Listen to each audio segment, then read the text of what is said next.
Hi everyone, and welcome to Chemistry Conversations. My name is Dr. Asma Ahmed. I'm a senior lecturer in Natural and Applied Sciences at Canterbury Christchurch University. Hi, my name is Emilia Bertolo. I am a chemist and a principal lecturer. I am also part of the section of Natural and Applied Sciences here at Canterbury Christchurch University. It is lovely to be here today talking a bit about chemistry, which is one of my passions. Chemistry is one of those subjects that seems to evoke very strong reactions from people. There are those who love it and swear by it, and others who'd rather run away from it. I've always loved chemistry, but I'm sure there's at least a few of you right now wondering, what is there to love in a subject like chemistry? So I thought the best way to find out would be to have a conversation with one of the most passionate chemists that I've met and worked with, Emilia.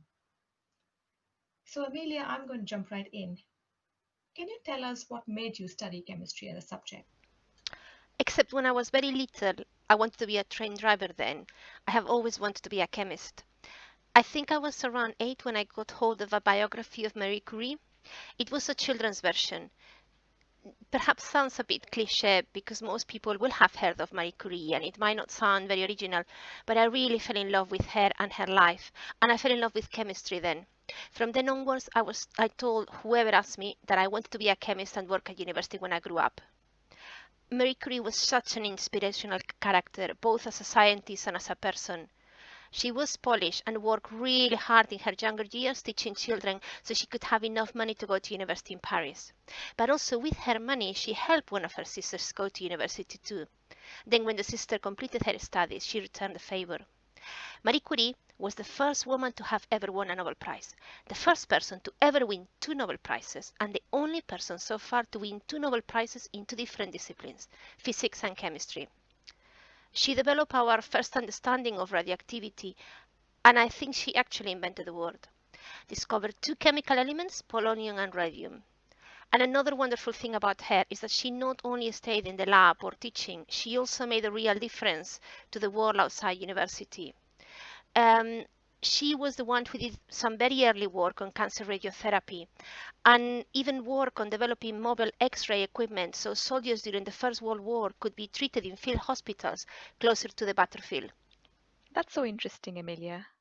And I think, in addition to contributing to science and technology directly, scientists like Marie Curie have made a tremendous contribution by simply being the inspirational figures that they've been and motivating people to study science. Okay, here's a crazy question, and I ask based on personal experience. Do you ever get any weird reactions from people when you mention that you love chemistry and that you actually teach chemistry? Definitely, all the time. It can be a true conversation killer. Saying that you're a chemist tends to make most people quite nervous unless they are scientists themselves. By the time I mention I teach chemistry and I teach at university, they look as if they're about to run for the hills and hide. I think it comes from the idea that chemistry is difficult when it really isn't. It's as easy or as difficult as any other subject. It's a bit like playing a card game for the first time. You need to find out the rules of the game or you can't work out what's going on. Once you know those basic rules, then it's just about practicing until you get more experience.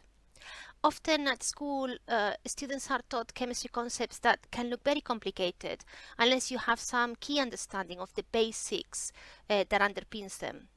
How chemical bonds form and why elements behave the way they do. And unfortunately, sometimes teachers have very little time to give them that underlying understanding. So often children end up remembering that something happens. Chemical A reacts with chemical B, but not really understanding the why. And if you can't understand why something happens, then you can't really predict when it's going to happen again. Or what will happen if I add another chemical? Or what would happen if I increase the temperature or play with the quantities? When you are able to make predictions of what might happen before you actually get into the lab and test them, is when the real fun starts. Once you learn some basic chemistry rules, and they are not really rules, they are more like guiding principles. There's nothing in chemistry that you can't get your head around.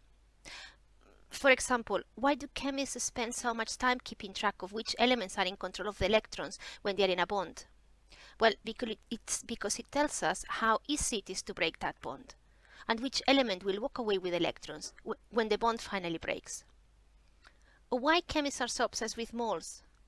The truth? because we like our calculations as easy as possible, and once you get used to them, working with moles can make calculations so much simpler than working with grams. You just need to grasp a few of these guiding principles, and the rest you can simply read on, or ask for explanations to a chemist, and then get into more complicated stuff if you enjoy the subject. I absolutely agree, Emilia. I've also come across so many students and even adults who are not even chemists who believe with all their heart that chemistry is a difficult subject, and they believe this with as much conviction as they would say the earth is round. And you know, there's another common stereotype of chemists that I've quite frequently encountered, that chemists are always in lab coats, being very serious and holding test tubes all day long. But chemistry is so vast and versatile. And of course, those who study chemistry may choose to work in a lab, but they may also choose to do field work in an industrial setting, teach chemistry, or even work solely on computers to build models of new molecules or reactions. So I think it's very important for those who are considering career options in chemistry to look past these stereotypes. Yes, chemistry can absolutely happen everywhere, not only in the lab. And in fact, one thing I enjoyed is doing chemistry in the field. It is not something that I did as an undergraduate, so I feel really lucky that I get to experience it when teaching our students here at Canterbury Christ Church University. I teach a second year module called Chemistry of the Environment, and we do a couple of practicals on water analysis. The first one is in the lab, and we have all the advantages and specialist equipment which comes with being ondors. And then the following week, we go to the field and perform similar tests in Hambrook Marshes here in Canterbury. Students will work with field versions of the equipment and get data in the field without having to go back to the lab to analyze the water. One of the things I really love about this practical is that most of the students on this module are from our ecology degree. Our degrees are very applied, so by the time they reach the second year module, these students have a lot of fieldwork experience already. So they provide the fieldwork expertise and I provide the chemistry knowledge. So we really build on each other's strengths and it makes experience much more fun. Oh, that sounds like so much fun. I really should join you the next time you go on one of these. But I think the examples you've given really drive home the versatility of chemistry as a subject, and how it connects with so many other areas, be it the environment, biological sciences, industrial processes, the list goes on. Yes, definitely. Chemistry is the building block that connects all the other science subjects. At the end of the day, both ourselves and everything around us is made of atoms. As a chemist, you learn to develop your critical thinking and analytical skills. A very important part of being a chemist is doing new stuff that has not been done before. Those discoveries can help solve real-life problems. Yeah, which makes it very relevant, I think, in the current time of environmental issues and pandemics. Studying chemistry can equip students to develop sustainable materials and processes, to tackle global warming and other environmental issues, maybe discover new drugs, and I think even to challenge opinions by promoting scientific research. Yes, and this is exactly the type of training we provide in our two chemistry programs here at Canterbury Christ Church University. Chemistry for drug discovery and the other is biochemistry and biological chemistry. Both programs have common modules, but each one has a different slant. Chemistry for drug discovery has a strong focus on the development of drugs and pharmaceutical products, and biochemistry and biological chemistry involves the study of life at a molecular level. Both degrees are very applied and have many points of connection with industry.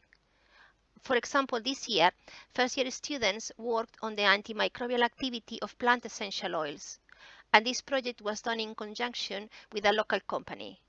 The second years investigated the action of an anti-cancer drug which is currently in clinical trials for breast cancer and how it would perform against lung cancer cells. And then in their final year, students can work on their own individual research projects where they can explore or develop an idea they have either in the lab or in the field. Well, this has been fun, hasn't it? Thank you, Amelia.